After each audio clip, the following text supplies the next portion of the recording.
Hello friends, நீங்கள் பார்த்துட்டு இருக்க பாலச்சந்திரன் ஆன்லைன். இந்த வீடியோவில் நம்ம யூடியூப் சேனல் ஆர்ட் வந்து எப்படி அப்லோட் பண்ணுறதுன்னு தான் பார்க்க போகிறோம். கஸ்டமைசேஷன் ஆப்ஷனுக்கு போய்க்கோங்க.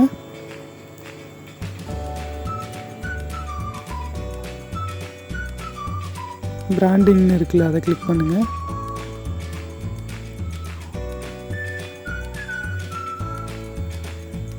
அதில் பார்த்திங்கன்னா பேனர் இமேஜ்னு இருக்குல்ல, அந்த ஆப்ஷன் தான். அப்லோட்னு இருக்குல்ல, அதை கிளிக் பண்ணிட்டு உங்களோட ஆர்ட்டை வந்து செலக்ட் பண்ணிக்கோங்க. செலக்ட் பண்ணிட்டு டன்னுன்னு இருக்குல்ல, அதை கிளிக் பண்ணுங்கள்.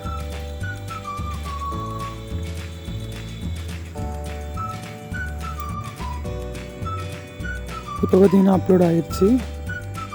அதுக்கப்புறம் பப்ளிஷ்னு இருக்குல்ல, அதை கிளிக் பண்ணுங்கள்.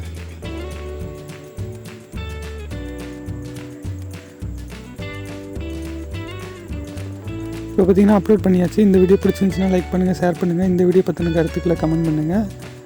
ஃபியூச்சர் வீடியோவுக்கு சேனலில் சப்ஸ்கிரைப் பண்ணிட்டு பெல் பட்டனை ப்ரெஸ் பண்ணிக்கோங்க. அப்போ தான் நான் அப்லோட் பண்ணுற வீடியோஸ் எல்லாமே உங்களுக்கு நோட்டிஃபிகேஷனில் வரும். தேங்க்யூ ஃபார் வாட்சிங்.